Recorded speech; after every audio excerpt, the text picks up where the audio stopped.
problem in the Vietnam War was that we were fighting an enemy that was totally ruthless and had no regard for human life, including their own. I was always surprised, not always, but I would be surprised. You could just kill them all day long. They would keep coming until there were no more of them.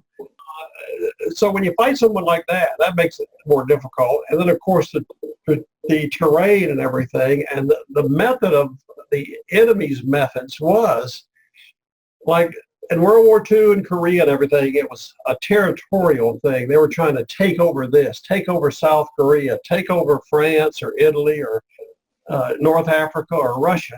The Vietnam War, they weren't trying to take over any territory because they knew they could not defeat the Americans on the battlefield. So their idea was they knew more about what was going on the media and the newspapers and everything else in this country than we did. They studied it very carefully, and they knew that in Vietnam there were actually three wars. There was a military war, which we won.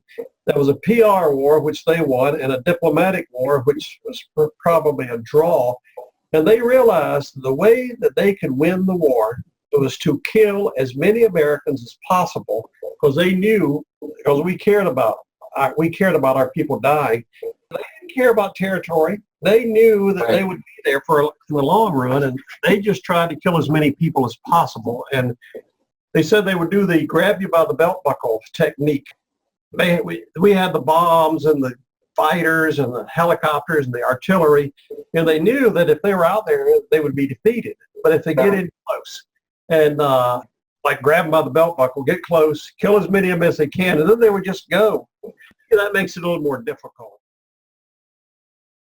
When you're going down that stream or river, there could be someone behind every bush, and it could be a 12-year-old girl or someone, or somebody goes by on a bicycle and they drop a grenade in your Jeep. You never know who it was going to be. No matter where you were in Vietnam, what you were doing, what job you had, you could be on the DMZ with the Marines, you could be working in an office in Tan Son Nhut, and you could be dead just like that. So that's why it was such a relief to get out of that place. They would send out these 4-day recon patrols and take time out from stacking shirts and everything. And we'd go out on about a 10 or 12 man group would walk out in the woods for usually 4 days at a time. The recon around the area, because they were in a town nearby or anything. So guess who got to go out on most of those patrols? Me, because the battalion commander didn't want to look at me. And so he kept sending me out to all these places. And I had a wonderful opportunity to go out and see different parts of the country. I went out to the coast for a while out there. That was beautiful. Out at Dapho and Bang Son. And then they sent me up to Dak Siang for about a month up near Dak To in the mountains. And that was fascinating up there. Luckily, we were in a little special forces camp up there and doing an airdrop operation, and went on for about a month. And there were a few special forces guys there in a tribe of Montagnards, which is wonderful. Love the Montagnards. We were about a mile from the border, and I talked to these guys there and says, you're only a mile from the Laotian border. Isn't it a little dangerous here? And so we get a few incoming every once in a while. But finally, our job was finished. So I left, and we got word that the next day after I left, the NVA came in there with tanks, leveled the place, and killed everybody there. Of course, the Montagnards took off for the hills. Anyway, I got the opportunity to go around. I got to see the place up close, the people. I did some good bit of work on the road. I'd have to run back and forth on the highways, and got to see the land. On those patrols would walk through the woods, and also something else. At that particular time, I was up at a little fire base called LZ Baldy. Some people know it as Hill 66, just south of Da Nang. We were up there. The unit I was in, we were with the S&T battalion involved in managing the supplies for the brigade. We had a brigade out there. And we had a few people, had 2 or 3 people that were scattered around. We had some down in Quinyon, the main base where our stuff came from. And then we had some people back at the base camp, the main base camp for the 4th Division at Pleiku. And then we had a few up at Kantu. And I was a pay officer. Back in those days, they paid the soldiers monthly in cash. And it was a very important thing that no matter where your people were, they had to be paid on payday. And I liked it because it gave me a chance to do some more traveling. And so 1st of February came along. It was like any other payday. It started at 10 o'clock the night before. Then it would come up, and we had one little measly 60 millimeter mortar round that came into LZ Baldy, and that was it. And we heard it was on the news. We heard that they were having attacks in the cities like Saigon and all these other places out there. We were thinking, yeah, that's good. So look, about time they got a little taste of some action. Didn't think anything about it. So here I am. I take my money, and unlike a lot of the other guys, they would take guards with them and arms. But I realized that if you're traveling around with a guard and you're armed more than you normally are, you're carrying a bag, people know who you on the first day of the month. They know who you are and what you're doing. Yeah. So I said, the best way to do this is follow the advice of Nathan Bedford Forrest from the Civil War and use a little deception. So I would always go with no arms, no nothing, and I would have my little Samsonite briefcase. But anyway, that's why I'd go around and pay everybody.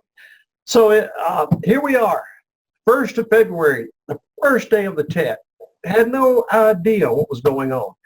Get on the airplane, C-130, and zip down to Quinyon.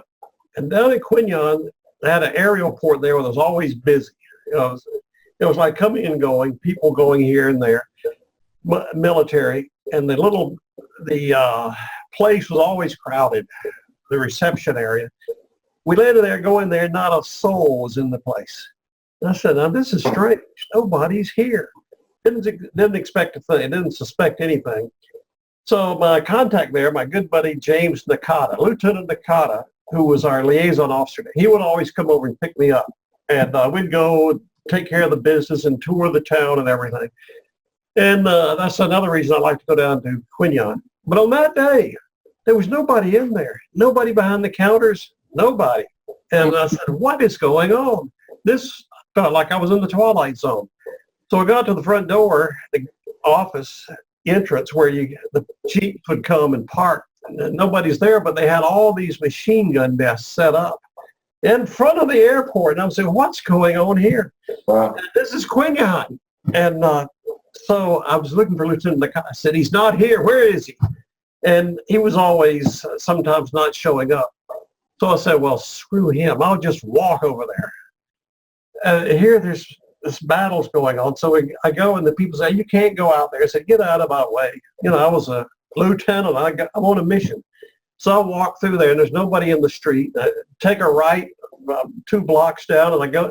Normally these streets were teeming with people, carts, food carts, everything. You couldn't hardly get through the streets, but nobody was there. It's kind of like Christmas on a Christmas morning where nobody's on the streets. It was like still clueless me. Didn't have any idea what was going on. Go down another like 2 blocks and I take a left to go over to where his office is. And I go around the corner. Here's like tanks and machine guns and everything outside this office. And I said, what is going on here? I'm surprised they didn't shoot me. Here I am, this lieutenant, unarmed with a Samsonite briefcase full of money. So I go up there and they're looking at me like, what are you doing? I said, get out of my way. I'm on a mission. I didn't want to say I was a pay officer. So I go in there and find Lieutenant Nakata. I said, what is going on here? How come you didn't pick me up? He said, haven't you heard? I said, no, what? And he said, they're everywhere. They're even in downtown Quinyon. And Quinyon was a wonderful, peaceful place all the time. Mm-hmm. But he said, I don't believe it. He says, well, you want to go see? I said, yeah, let's go. So we go down there, and we get in the middle of a big firefight. Here we are, 2 guys armed in a Jeep. We're just tourists, and we're driving along there. Lieutenant Nakata's driving. and suddenly the bullets are flying and people are, get out of there, we're driving in the middle of a battle. And I start saying, if we get out of this alive, I'm killing you because you drove me in the middle of a battle. He said, well, anyway, he got out of there. So that's when I realized something unusual was going on. And it was also interesting, too. That was headquarters for the Koreans, that were in Vietnam. They were given the mission to retake Quy Nhon. They were telling me this later. The way that they would take it, they took 100 Jeeps with 106 recoilless rifles on them. They're ferocious. Yeah. Lined them up hub to hub and just started firing into the town. I mean, they were destroying the town. When they were destroyed, they would move forward another block and they would just keep. Finally, they said, hey, Koreans, I tell you what, we appreciate what you're doing, but why don't y'all just go back out and check out the AO and we'll take it from here. Anyway, things like that were going on. But then still not fully realizing what happened, I went over to Pleiku and took care of the people there. And then we had to take a Jeep up to Kontum. And everywhere we would go, starting in Quy Nhon, what really got me, this burned me up. It looked like what they were doing, it was just like senseless vandalism. They were like blowing up houses and shops and stores and killing people just for like civilians. They were killing them. And I saw this all the way over at Pleiku to Kontum. And one little interesting thing I have to throw in about the Tet, but it was like they were only doing that they were just trying to demoralize the people. They said, we're going to come in, and if you don't help us, this is what we're going to do. We're going to just destroy the place. And I was really incensed about the gas stations. They had, I think it was 3 brands. They had 3 gasoline brands over there: Esso, Caltex, Shell, and one other. Anyway, I was interested in the gasoline business, distributing, because my father was a distributor. And it really got me because I would see these gas stations blown up. They like to hit the gas stations, I guess because they would burn easily. And I saw these, including their delivery trucks. They would just blow up their delivery trucks, the little gas truck that would go around and deliver gas to all the stations. Started noticing something. I began to see one brand that wasn't hurt, Shell. I began to see Shell stations still operating. They were still, the thing was still going on, and the Shell station was selling gas. And I never saw a destroyed Shell delivery truck. I said, were they lucky or what? I didn't understand it, but I found out later. A friend of mine who worked down at a big terminal in Cameron Bay, where the ships would come in and drop it off, had a big terminal there, and they would distribute it from Cameron Bay. And I told him, during the teleoffensive, Shell must have had something going because they weren't hit. And he said, oh, that's simple. And I was wondering why that happened. He said, it's simple. I said, well, what happened? And he says, and this is what gets me. Well, my first week in Vietnam, after about a week, I realized the whole thing was a farce, and I was not going to worry about it. I was just going to try and survive and get by and save money and not worry about it. But this is ridiculous. This guy says, well, I said, where do you get your fuel from? He said, there's a big terminal down in Singapore. And like every day or so, a big tanker will come up to Cameron Bay and drop off half the load. I said, half? What happens? The rest of it goes to Haiphong. This was a Shell tanker. And right then I said, that's it. Shell was supplying North Vietnam, and Shell, they knew about the Tet Offensive. I'm sure they knew about it because they informed the North Vietnamese that they didn't want any of their assets harmed during the Tet Offensive, or else they'd pay the consequences. There was so much damage, and it was everywhere, all over that country. And I was thinking, man, that was impressive how they could coordinate something all over the country where they would go in and it looked like their only goal was to damage property and hurt as many people as possible. The first year was okay because I enjoyed getting used to the exotic culture, the Oriental culture, and seeing the snakes and the orangutans and everything else. They had everything over there. And it was amazing. It was like an African safari when you went in the woods out there. That was on the ground. That's why I appreciated it, because I got to see things up close. I got to see the people. I love those people, the Vietnamese. They're wonderful people, hardworking, friendly, and it killed me to see what was happening to them. Mm. But that was the first year, and I'd always wanted to go to flight school, become a helicopter pilot. How this happened, I don't know. But I became a Cobra gunship pilot with the best of the best in that field, the aerial rocket artillery with the 101st Airborne Division. Like I say, it was an unusual path because I had a hard time getting into flight school.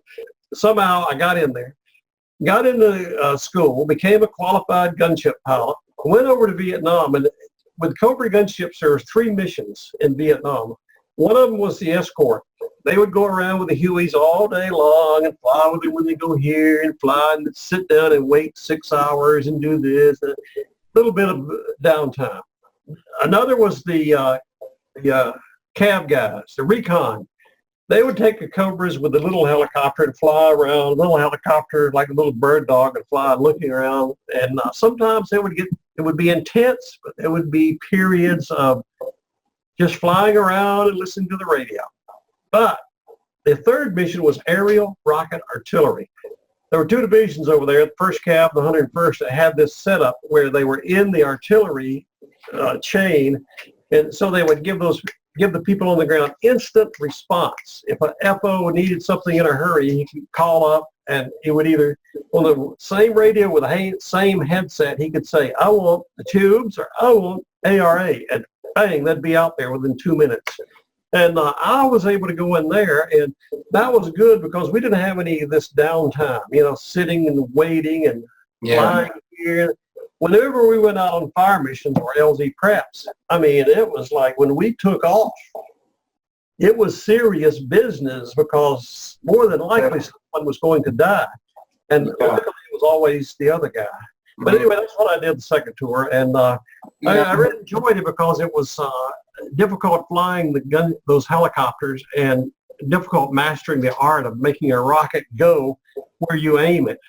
That's very important, and it was not easy to do.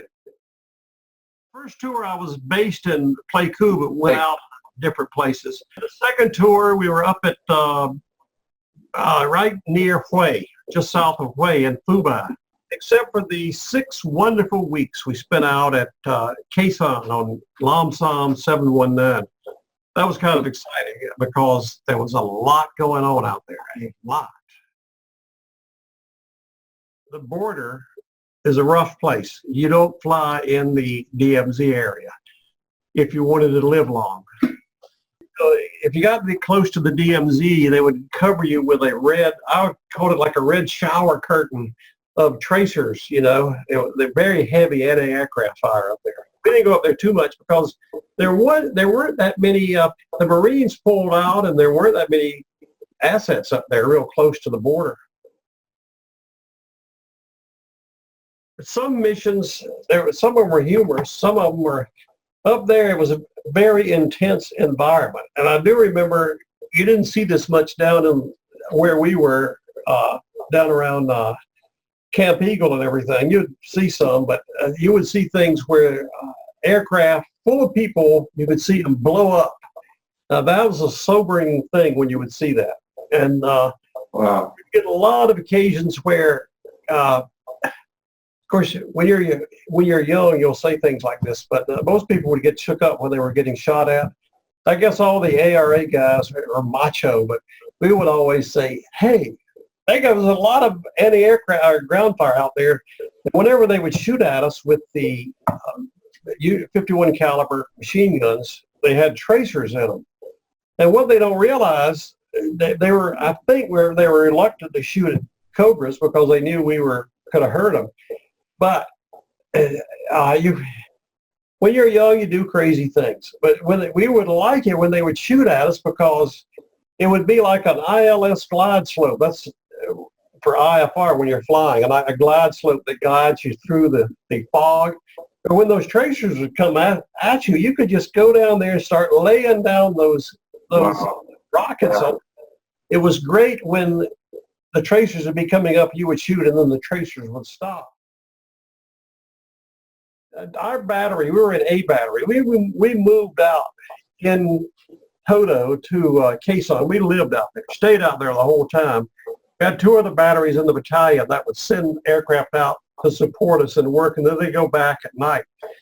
Anyway, another battery would send a section out there. They would fly with 2 aircraft. We called them a section. And this section lost their wingman. So they said, hey, we lost our wingman, got shot down, and we need somebody to take his place. So one of our aircraft went up there from our battery. Not too smart people, but they went up there, and the guy they were with said, hey, Joe just got shot down. You want to go see where it happened? Yeah, let's go take a look.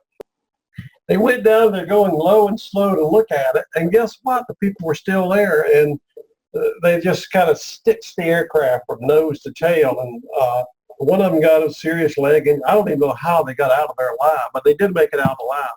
So we didn't lose a lot of people. We didn't have an aircraft. We didn't have a lot of aircraft that went down. I was thinking about that. It was amazing how a lot of these people, especially the lift units with the Hueys, they would lose a lot of people, aircraft and everything. Yeah. We didn't go down real low, thank goodness. It was very interesting. At Quezon, they had a heavy anti-aircraft with smaller caliber weapons and they were up to about 5,000 feet, where it was pretty dangerous out there. Then they actually had flak guns, just like World War II. Wow. And they'd go off, and you could hear the shrapnels falling down through your rotors, but they couldn't shoot lower than 10,000 feet. So we said, no problem, just stay between 5,000 and 10,000 feet AGL, and they can't hit you. And we got real good at steep dives, where you go straight down and shoot the rocket. I was thinking about that. We made it through that year without losing a whole lot of people or aircraft.